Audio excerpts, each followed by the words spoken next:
Hola, bienvenidos a estos Zambonios, un espacio que vamos construyendo en el intento por tratar de entender cómo estamos siendo y lo que estamos siendo en medio de sociedades tan diversas y tan cargadas de posibilidades. La invitación para hoy es a que pensemos un poco un asunto que cada vez resulta más complicado en unas condiciones como las propias de este pedazo de tierra al que denominan Colombia, eh, y que va llenando ese, ese ser que somos, individual y colectivamente, de desazón. Habría que pensar entonces en ese sentido lo que denominamos, lo que nombramos, lo que demandamos dignidad. ¿Qué es esa vaina rara que llama la dignidad en un contexto como este? Es decir, pensar la dignidad en un contexto diferente, distinto, cualquier otro que sea, resulta fácil, resulta muy práctico. Pero aquí no es posible por varias razones. La primera de ellas quizás es que la dignidad exige memoria, hay que tener memoria. La dignidad compromete, porque la dignidad, ojo, no se otorga, la dignidad no se la da a uno u otro. La dignidad es una condición inherente al ser humano que se tiene, que se reconoce, que se asume, pero no que se le pide al otro. O sea, yo no le puedo pedir al otro que me venda dignidad, o que me dé dignidad, o que me entregue dignidad, o que por derecho me trate con dignidad. No, es un asunto que se demanda como ser humanos, que compromete exactamente la humanidad, ¿cierto? La dignidad es inherente al ser humano. Y en ese sentido, la primera regla que tendría la dignidad es amor propio. Si usted no tiene amor propio, si como pueblo no se tiene amor propio, si no hay un reconocimiento del sí mismo, del autocuidado, del, de la pertenencia, de la construcción colectiva, no se puede demandar dignidad. Y en esa medida, situaciones como las que está viviendo, como las que se están viviendo hoy, pues dan por sentado que si hay un pueblo, una organización humana que adolezca de ausencia de dignidad o de indignidad, es esta que nombran como Colombia. Es decir, cualquier país del mundo, el que usted quiera, aún esos que tanto se cuestionan y tanto se escupen y tanto se maltratan y tanto se por debajean, porque tienen regímenes o porque tienen sistemas diferentes, cualquiera reaccionaría de una manera valiente en medio del susto terrible que puede generar todo eso, pero reaccionaría frente a una suma de masacres como las que están pasando aquí. Es decir, en la medida en que no haya, en que no se presente reacciones, no, no van a cesar, no van a parar. El asesino no se detiene simplemente porque le pareció que la cara del dolor de la víctima es triste o es terrible, porque precisamente el asesino es perverso. El asesino tiene un alma que se engrandece en la medida en que causa daño, en que lastima, en que genera miedo, en que genera pánico. Y ese es un asunto que habría que entender para poder pensar lo que representa la dignidad. Solamente cuando uno es capaz de reconocer que merece un trato distinto puede exigir dignidad. Quizás este pueblo o los pueblos que como Colombia tienen una historia tan llena de vejaciones, tan llena de humillaciones, que está constantemente arrodillado a los deseos y la voluntad de quien considera más poderoso, mejor, más bonito, más elegante, ideal, más modelo, van a tener que padecer este tipo de abusos como los que se están presentando. Entonces, digamos que un primer asunto es ese. ¿Por qué los sucesos de los últimos años y sobre todo de los últimos meses se siguen sucediendo y no pasa nada? Un gobernante que es capaz de humillar a los dolientes en su luto, ofrendándoles un estadio, es indigno.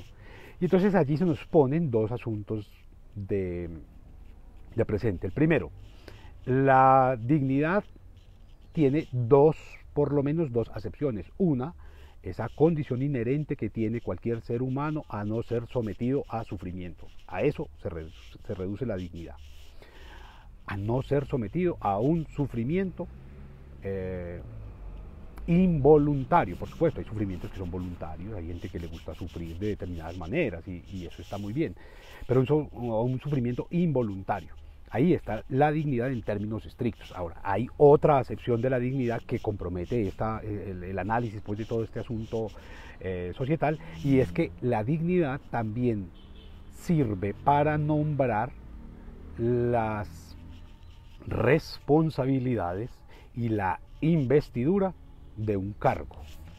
Entonces, la dignidad del ministro, o la dignidad del presidente, o la dignidad del padre, o la dignidad de la madre, compromete unas formas de ser, unas formas de actuar, unas formas de presentarse, unas formas de operativizar su rol social, su rol familiar, su rol colectivo, comunitario, frente a otros. ¿Cuál de las dos podríamos reivindicar aquí cuando quienes ostentan las distintas dignidades no están preparados, no están capacitados para ejercerlas? Entonces, ¿qué puede uno esperar de quien no se ha preparado, quien no ha estudiado, quien no se ha formado para ejercer un cargo, ¿cierto? Uno no puede esperar un trato que sea coherente, que sea respetuoso, que sea responsable, que se ajuste a lo que de ese ser humano se espera. Lo que encuentra es justamente lo contrario, inhumanidad. Entonces, la dignidad tendríamos que empezar por verla allí. A mí la inquietud, sobre todo en estos últimos semanas, en estos últimos eventos, me ha llevado a pensar mucho el lugar de los jóvenes, que son las principales víctimas. En las últimas 4 o 5 masacres que ha habido, en esta semana 4 y en las últimas semanas 4 masacres, todas, sin excepción, han comprometido jóvenes. Jóvenes, me refiero a seres humanos en la flor de su existencia, es decir, menores de 24 años. Y entonces uno espera, y en cualquier parte va a suceder una manifestación, unas protestas por esto, unos llamados al orden, unos llamados a la responsabilidad que se tiene con el derecho fundamental a la vida. Pero aquí uno encuentra que hay una desconexión, una indignidad con la dignidad de ser jóvenes.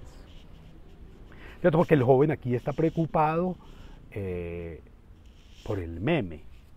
Está preocupado porque en el bar no le van a servir trago, sino porque a manera de distracción se presenta que se van a abrir los bares, pero que no se va a presentar alcohol, como si hubiera un estudio técnico que demostrara una relación directa entre el consumo de alcohol y el contagio de coronavirus. Eso no existe.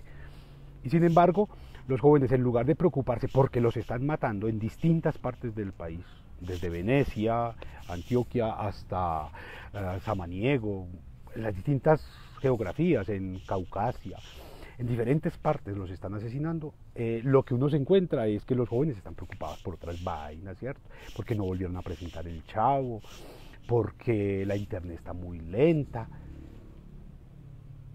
En Estados Unidos bastó que la policía asesinara, con ese nombre, asesinara a un sujeto para que se movilizara no Estados Unidos, sino el mundo entero.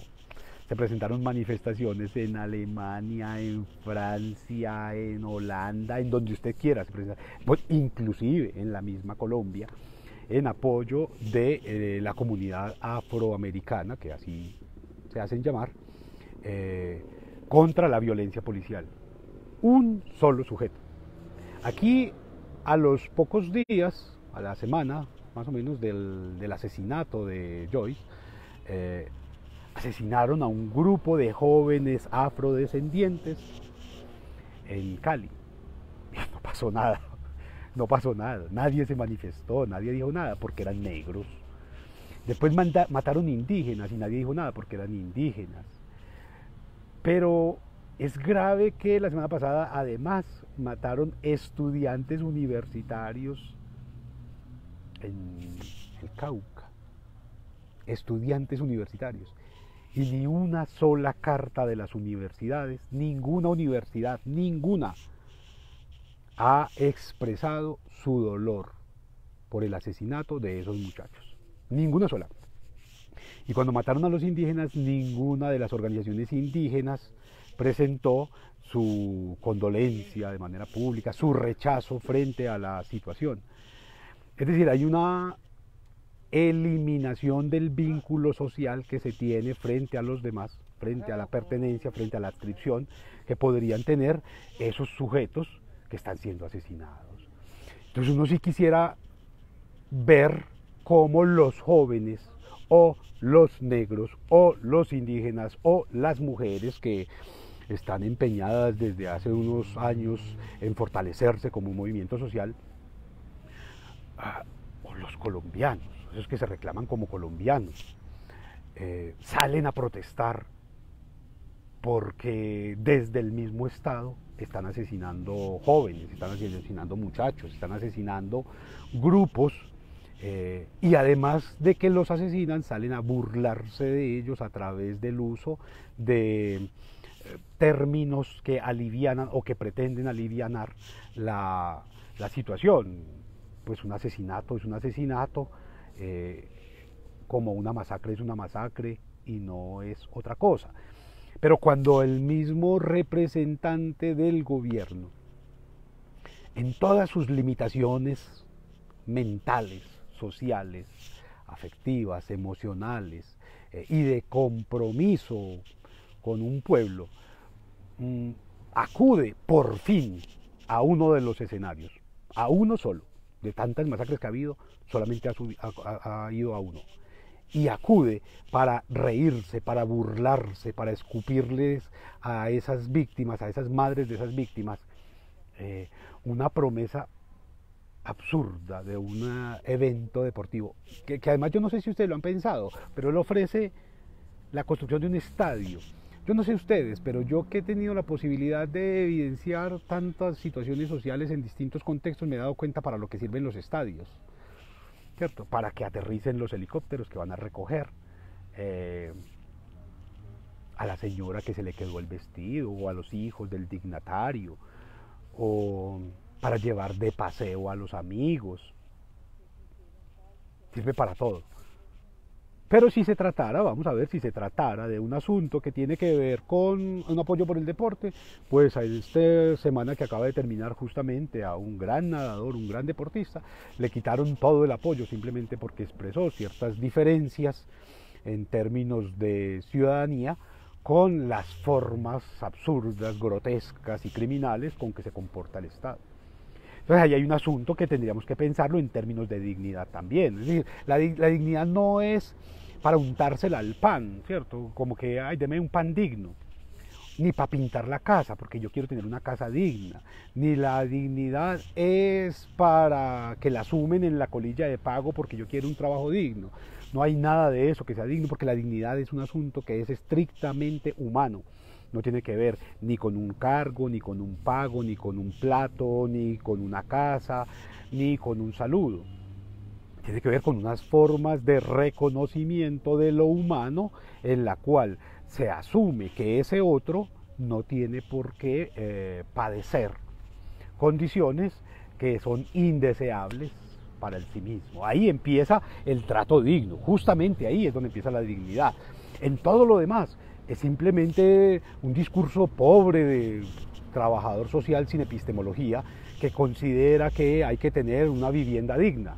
No hay una condición particular que nos permita pensar o que nos permita dibujar una casa digna, porque la vivienda depende del lugar donde esté, depende de la cultura, depende del clima, y eso nos permite pensar que, por ejemplo, una casa que es perfectamente valorizada en términos altos en una ciudad, en un pueblo puede resultar inapropiada por el calor, por el frío, por la humedad, por lo que sea. No hay viviendas dignas, ni comidas dignas, no hay absolutamente nada en lo cual podamos entendernos sino desde lo esencialmente humano. Aquí hemos intentado en algunos escenarios pensar qué es lo que nos hace humanos, y una de las condiciones es la capacidad que tenemos de reconocer en el otro una parte de nosotros mismos. A esa misma capacidad que tenemos de reconocer en nosotros una parte de nosotros, a eso es lo que llamamos dignidad.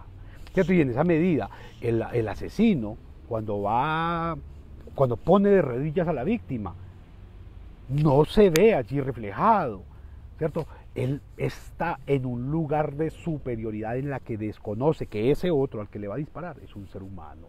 Para él simplemente es un trofeo, es un indicador de pánico, es un medio para generar terror, es una forma de ganarse un permiso ante mi teniente, mi coronel, mi capitán o mi general. Porque el soldado, cuando mata al campesino, cuando mata al joven, y para disfrazarlo y ganarse un permiso, no está encontrando en ese joven una persona, un sujeto con derechos, sino que está encontrando el camino más directo para que le den un permiso, para que le den una medalla, para que le den un premio, o como el ganadero para poder ganarse unos kilómetros más, una de tierra para engrandecer su uberrísima finca. Entonces la dignidad tendríamos que empezar a pensarla en términos colectivos, ¿cierto? ¿Qué es lo que como pueblo, como ciudadanos, como parte de un territorio que parece que a muchos les genera escosor, logra despertar respeto por la vida, mínimamente allí? Un pueblo que no es capaz de respetar la diversidad, la vida, las posibilidades, los pueblos, las etnias, no es digno de nada. Duele pensarlo en estos términos, pero el pueblo que no es capaz de reconocerse, casi que pareciera estar demandando este tipo de trato, este tipo de agresiones, porque no ha sido capaz, no ha sido competente en la lucha por reivindicar su derecho a la vida. Y su derecho a la vida pasa siempre por el reconocimiento de la vida del otro.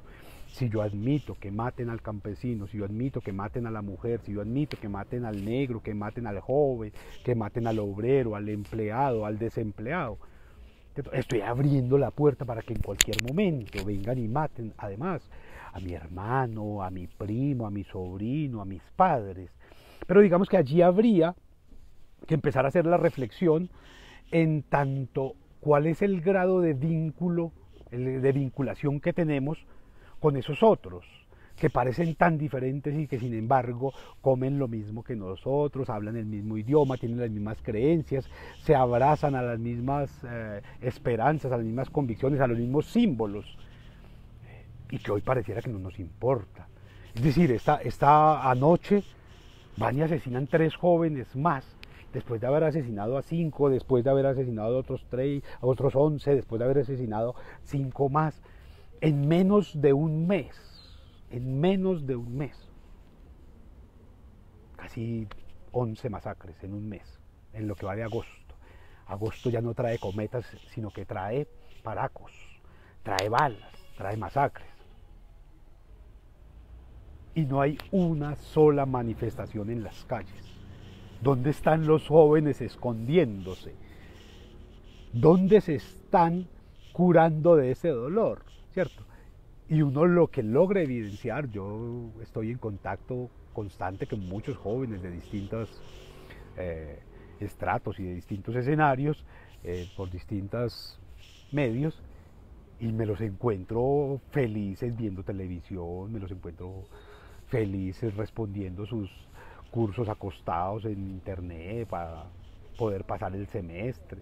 Me los encuentro en otro tipo de escenarios en los que parece ser que la vida no importa.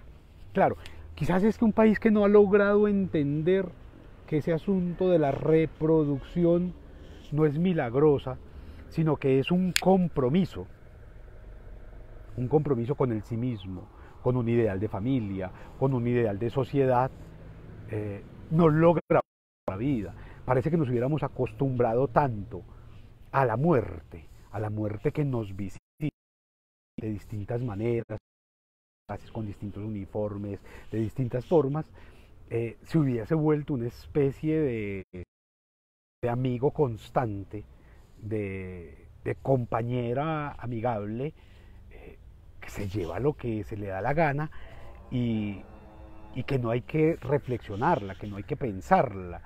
Ahí sí es muy triste poder evidenciar cómo el país está viendo, al igual que hace 20 años, que sus jóvenes desaparecen, y al igual que hace 40 años, ¿cierto? En esa que se conoció como, ¿cierto? En la guerra del narcotráfico lo que mataban era jóvenes. En la guerra de los paramilitares, en la guerra de guerrillas, en la guerra contra el Estado, lo que están matando son jóvenes. Y sin embargo, los jóvenes parecen no existir.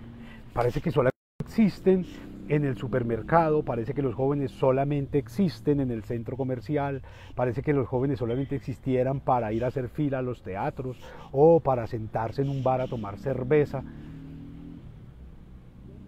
Pero que los jóvenes asuman la responsabilidad con su propia existencia, la responsabilidad con su capacidad de acción social, de transformación institucional, de transformación de las condiciones, de la transformación de la realidad. Parece que fuera imposible.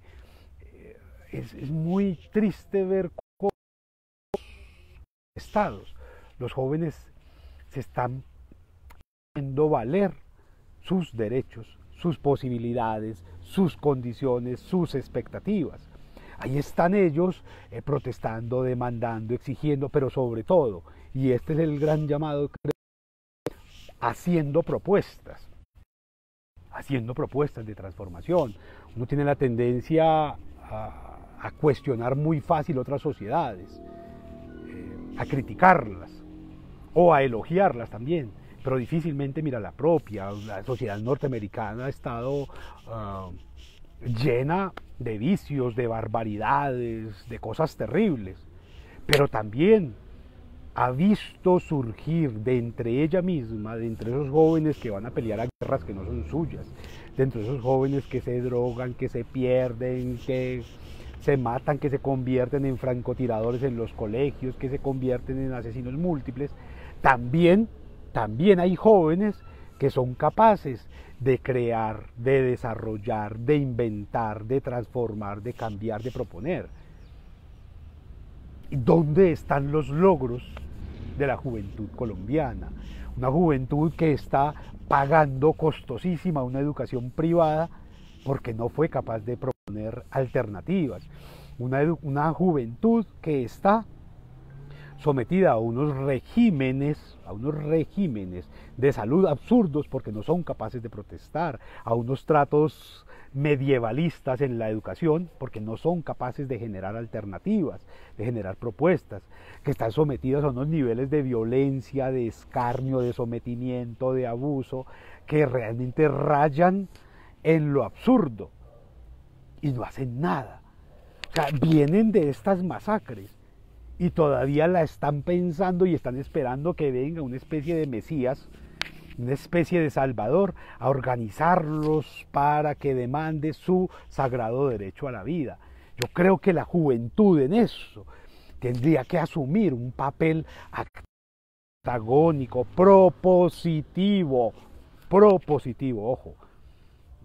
Yo no me atrevería jamás a llamar a la juventud a acciones violentas o dañinas, no, jamás, pero sí desde el símbolo, desde el acto, desde la propuesta, desde el arte.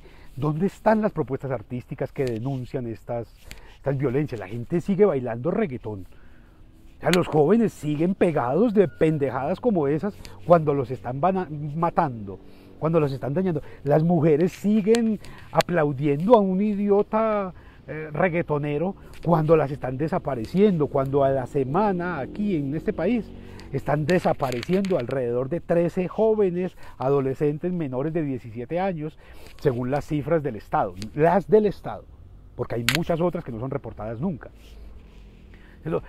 Siguen pensando que en la reproducción constante van a encontrar la solución a la disminución de el impacto de los jóvenes, simplemente porque les da pereza, porque les da pena, porque les da pereza.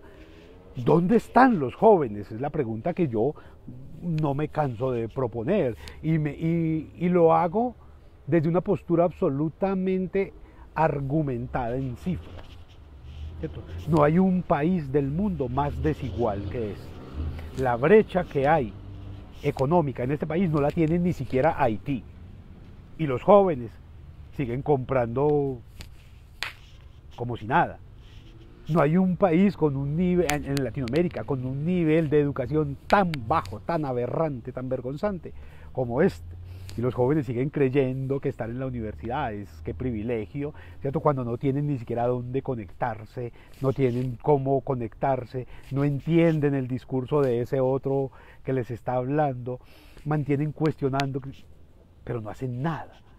¿Dónde están esos actos de los jóvenes que nos permitirían encontrar algo de esperanza para asumir todas estas vicisitudes que se están pasando hoy, ¿cierto? Hay unas formas bastante ridículas de pretender que es que dándole like a las publicaciones o que firmando cartas a través de internet van a dejar de morirse las ballenas, se van a salvar los pingüinos, se van a recongelar los páramos. No, las multinacionales no le tienen miedo a las firmas porque ellos son las que las legitiman. Las multinacionales no le tienen miedo a secar el páramo.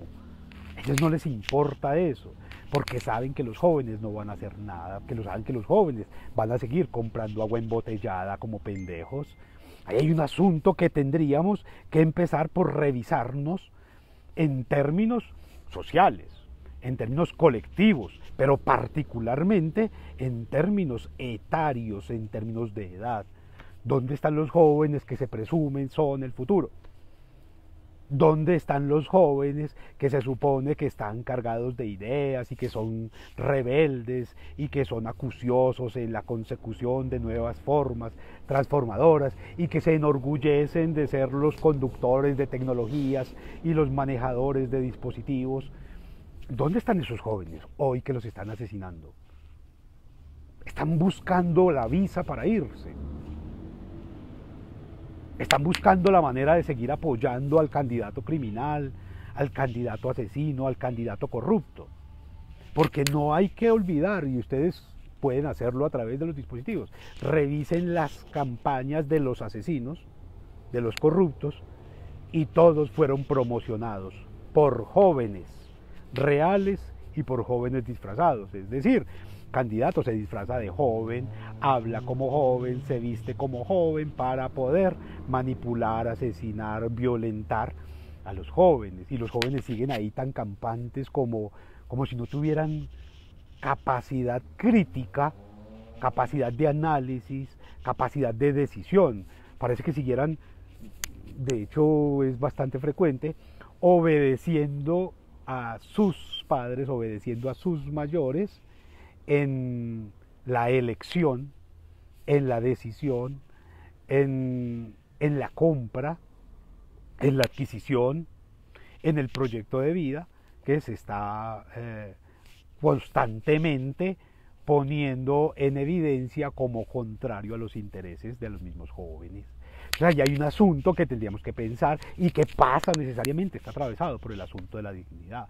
En la medida en que usted no logre reconocer que el otro es un espejo en el que usted se refleja como sujeto de derechos, como un sujeto con necesidades, como un sujeto con posibilidades, como un desarrollador de propuestas, nos van a seguir matando. nos van a seguir eliminando y lo van a hacer como lo han venido haciendo, de a poquitos y por las orillas, ¿cierto? Empiezan por las fronteras, pero no les dolió llegar hasta Soacha.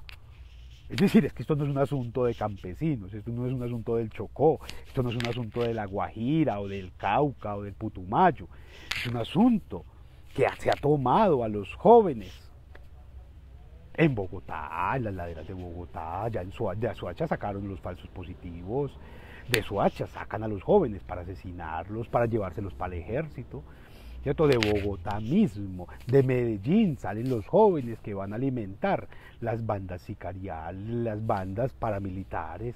Es decir, a mí me inquieta tremendamente esa incapacidad que tenemos para reconocernos como parte de un universo que se nombra de manera homogénea, como pueblo, como nación. Seguimos pensando que el bueno sigue siendo Rambo, que el bueno sigue siendo el asesino, el criminal, el que mata más. ¿Cierto? Que el que estudia, que el que trabaja, que el que propone es un pendejo. ¿Cierto? Que el que denuncia es un mamerto, es un castrochavista, que el que pide igualdad de trato es un comunista, que el que está pidiendo respeto por la propiedad del campesino, ¿cierto? Es un vendido, es un mamerto, es un marxista.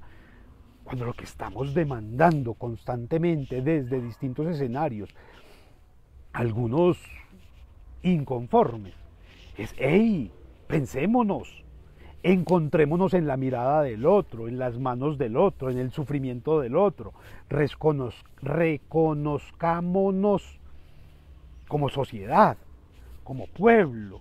Esa idea absurda de pretender que es que aquí hay clase social. En este país no hay clases sociales. La clase media es un asunto maravilloso en Estados Unidos, en Europa, quizás en algún momento lo fue en Argentina y en Chile.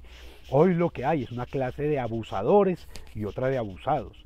Pero aquí no hay clase media. La clase media tiene capacidad de endeudamiento y aquí a nadie le están fiando ya. La clase media tiene capacidad de ahorro. Y aquí nadie tiene un peso para ahorrar porque la principal fuente de riqueza de muchos de los grandes potentados económicos ha sido los pagadiarios, los gota a gota.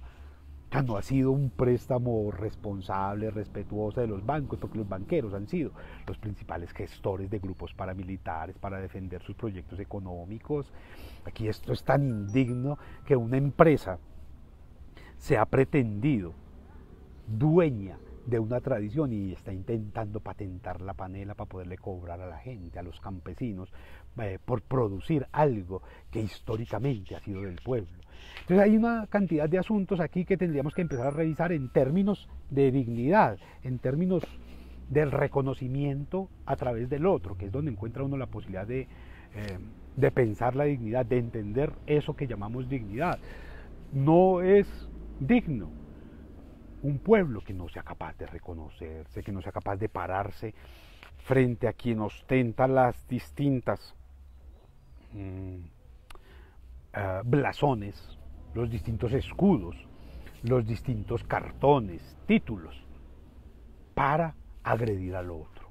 No es digno un pueblo que es capaz de seguir defendiendo policías que maltratan campesinos, que maltratan obreros, empleados, eso que llaman emprendedores.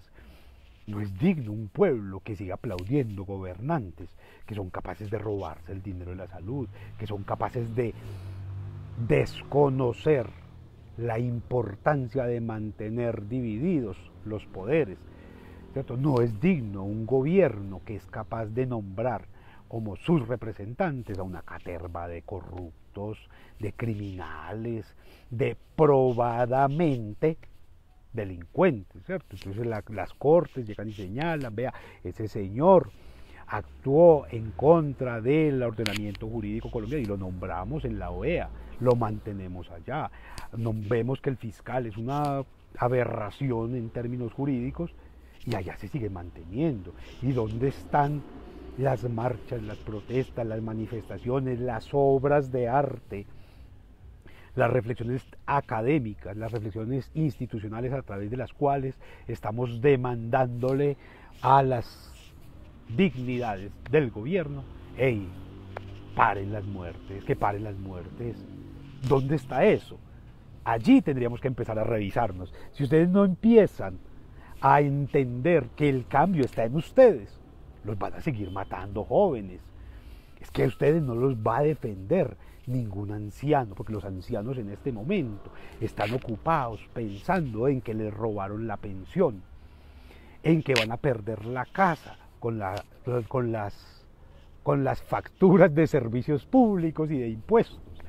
Ellos están tan ocupados consiguiendo la comida, la plata para pagarle el semestre a usted en la universidad, que no se van a preocupar por su existencia, por defender sus proyectos de vida, su educación, sus posibilidades de hacer traslados a otras ciudades, a otros países, para intercambiar ideas, para intercambiar posibilidades de conocimiento, para intercambiar proyectos, para vincularse con redes de saber.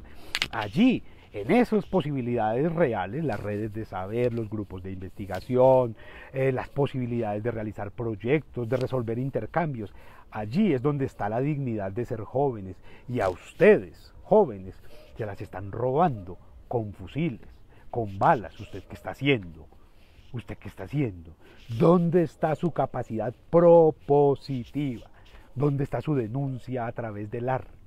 ¿Dónde está la posibilidad de utilizar las redes sociales que tanto les gustan y en las que se sienten tan presuntamente fuertes para demandar, para denunciar, para cuestionar, para proponer?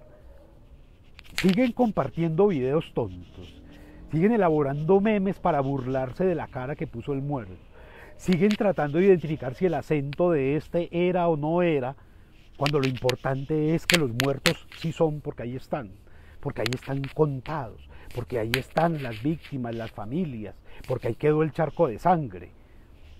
De ese acento del que algunos dudan, no quedó ni el eco. Pero de los muertos, de esos jóvenes, de esos estudiantes universitarios, de esos negros, de esos campesinos que estaban elevando cometa, de esos muchachos que estaban departiendo alegremente y sin dañar a nadie, sí quedó el charco de sangre. Y ¿cuál es su lugar como joven en esta sociedad? Cuando usted es capaz de responder esa pregunta con argumentos, con actos, con hechos, ahí empieza a florecer la semilla de la dignidad. Ahí empieza a germinar el cambio, la transformación social, las sociedades mejores, las posibilidades de ser lo que en realidad somos y no lo que les han vendido que ustedes son. Porque por supuesto, en una sociedad como esta, los jóvenes han sido catalogados simplemente como compradores, como hacedores de fila, como hacedores de mandados, como cumplidores de órdenes, como carne de cañón para el ejército, carne de cañón para las bandas armadas, para los militares, para los paramilitares, para las guerrillas. Yo no sé, por lo menos a mí me da tristeza pensar en los jóvenes simplemente como una especie de mueble viejo que se está trasteando de un lado a otro, ¿cierto? La mejor manera de acallarlos a ustedes entonces es abriendo el fútbol, abriendo los bares, y entonces ustedes se callan, se emboban y salen a escuchar la misma música que escuchan los asesinos. Porque los asesinos tienen la misma nacionalidad que ustedes, seguramente tienen la misma edad que ustedes, los asesinos tienen los mismos miedos que tienen ustedes, pero ellos tienen quien les pague por ir a asesinar.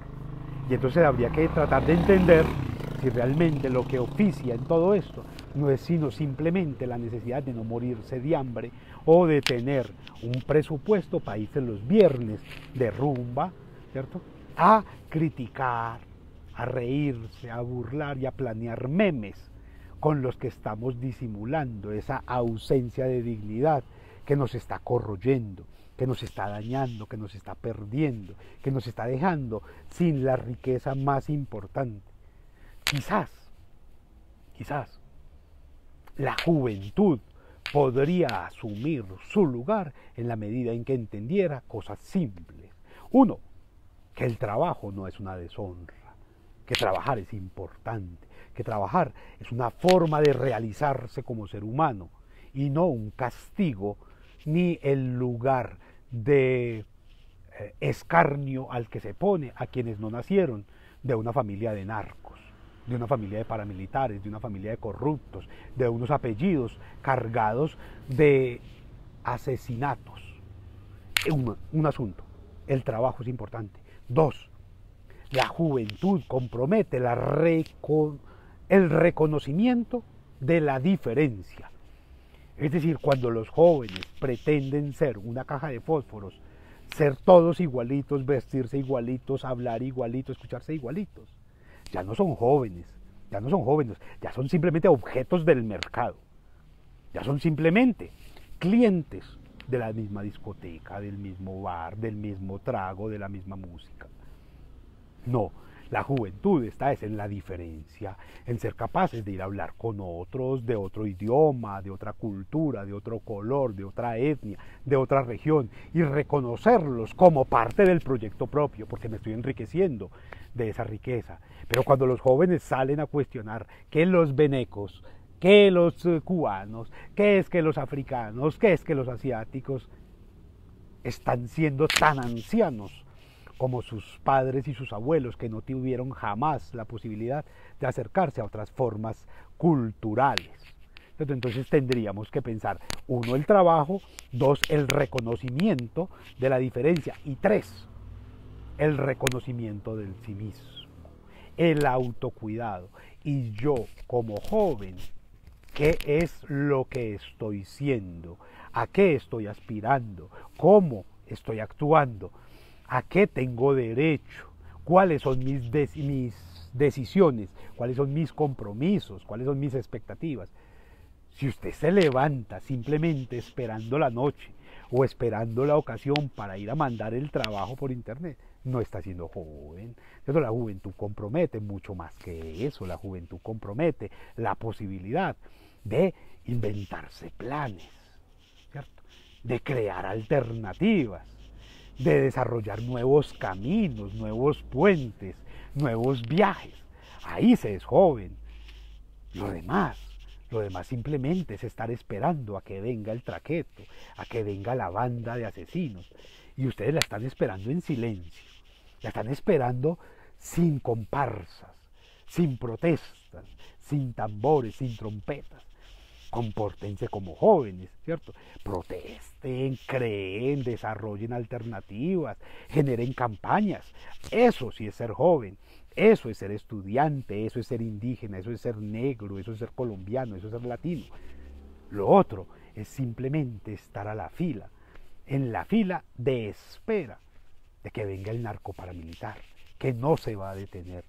Él no se va a detener porque él tiene los instrumentos de poder, tiene la prensa, tiene el periodismo, tiene los medios de comunicación, tiene los bancos, tiene las universidades, lo tiene todo. Pero ustedes, jóvenes, ustedes lo que tienen es la fuerza, la imaginación, la creatividad, las alternativas, tienen la imaginación para cambiar esto. A eso, a cambiarlo, a asumir esa tarea con valor, con valentía, con imaginación, con convivencia. A eso es a lo que verdaderamente podríamos llamar dignidad en un país de cafres como este, en un país de mierda que está asesinando la esperanza, que está asesinando los sueños, que ha hecho caso omiso de los grandes líderes que han venido y han dado su cuero, que han puesto la vida por salvarlos a ustedes, que están felices al otro lado de esta pantalla, al otro lado de este micrófono, simplemente esperando que los maten. Así es que la dignidad es para ponerla en práctica. Esto no se suplica, esto se gana, y se gana como se ganan los derechos. Muy bien, hasta aquí estos ambonios en espera de que paren los asesinatos, de que paren las masacres, pero sobre todo que los jóvenes se pongan de pie y empiecen a crear, a proponer y a descubrir todas esas inmensas posibilidades que los habitan. Feliz resto de jornada.